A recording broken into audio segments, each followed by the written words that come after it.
Здравейте! На днешния 4 октомври през 1926 г. е роден Георги Георгиев Гец. Първите му стъпки към изкуството минават през сложни перипетии, след като успява да влезе във Висшето театрално училище чак на трети опит. Оттам нататък обаче звездата му изгрява за сцената и снимачната площадка.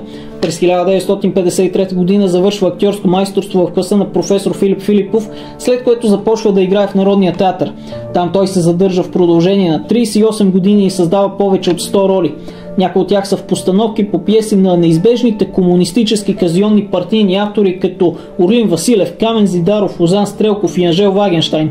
От друга страна обаче спечелва сърцата на поколения зрители с участието си в спектакли, вдъхновени от най-значимите световни драматурзи като Оскар Уайлд, Уилям Шекспир, Фридрих Шилер и други.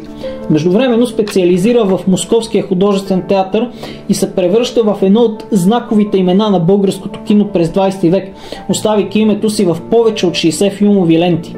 Някои от тях са сред хитовите за времето си Потигото, Селянинът с колелото, Осмият мъже и други. Не спира да се занимава с професията до самия си край, като получава инсулт по време на представление през 1996 година, след което така и не се възстановява. Аз съм Александър Христов от театрално дружество Конфликт. Бъдете здрави, ходете на театър и до нови срещи!